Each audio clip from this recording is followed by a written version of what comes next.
Ultimately, we are all guides. That's really what being a guide is a balance of leadership, accountability, communication, and dealing with adversity.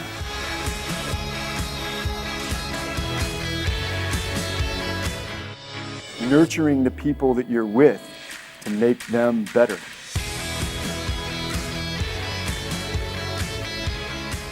There are a lot of facets about being a guide, a lot of responsibilities with being a guide, right? Whether it's establishing expectations, it's communicating effectively, it's being transparent and honest, it's being a member of a multidimensional team, it's communication, it's trust. It's all of these characteristics that each one of you have to incorporate. You're a guide too. We are all guides. And no one personifies this idea of being a guide better than a group of people that you've heard of before called the Sherpas. I call it the Sherpa attitude. The Sherpa attitude. It's going out there and getting it done for the people around you. It's shelving your own agenda, right? Not worrying about planting your own flag on the summit. It's actually looking around left and right and saying, how can I make you better? How can I provide you an amazing, bountiful experience as we collectively move up the mountain? That's the Sherpa attitude. I also refer to it as servant leadership. It's what I think it is. It's servant leadership. It's leading from a place that's centered around fostering the success of other people first, before yourself. Whether it is your clients, your customer, the network around you, this amazing multi-layered network that we have in this room. Turns out I gravitate towards these chaotic environments. Who would have thunk?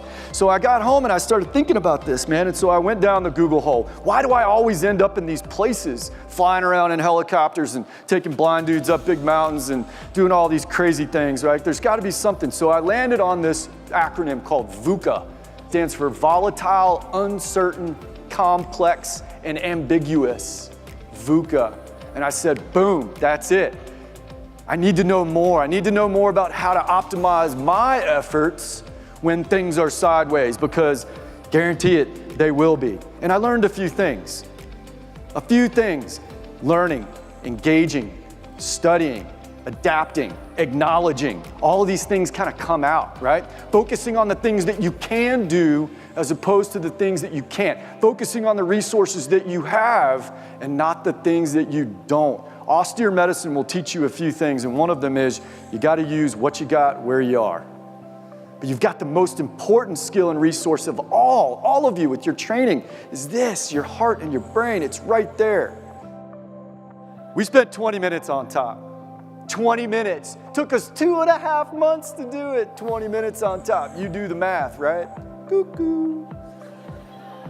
I didn't learn one thing in those 20 minutes. Not one single thing. But boy, did I learn a whole lot about a whole lot of things.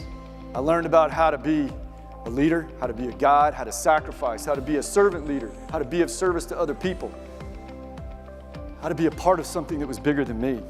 I learned all those things, but I didn't learn any of it standing on the top in those 20 minutes, because I learned it on the flanks of the mountain. Life doesn't take place on the summit. Life takes place on the side of the mountain. That's where it happens every single day. That's where we fall down. That's where we make mistakes. That's where we stand back up and we brush ourselves off and we re-engage and we align ourselves again. Life takes place on the side of the mountain. That's where we optimize our efforts so that when we do get those few precious moments, those few precious summits in our lives, professionally and personally, that we're as good as we can possibly be. Oh my God, it's like a 30-footer. What? Yeah, it's cool, it's cool. 30-footer, it's no problem though, dude. It's no problem, you will do this. Jumping off a 40-foot cliff with your blind buddy, that doesn't happen naturally. That only comes after years or experiences, more importantly, of adversity, of dealing with challenges and getting knocked down and having your buddy help you back up. And I would ask you to think to yourself, who would you step to the edge of that cliff with, both professionally and personally?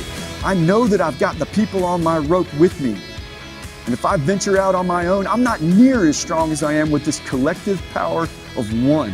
Our responsibility as a leadership team for this amazing organization is to step up to the edge of that cliff and grab the hand of our teammates, of our members, of our friends, of our spouses, of our families. Hold on to them. Take that jump. Take a chance. Move on. Pick the right route. Be that leader. Be that leader that seeks out opportunities to show your team your level of commitment to the team and to the organization. Look for opportunities to be of service. Thank you and continued success to all of you. Thank you. Thank you.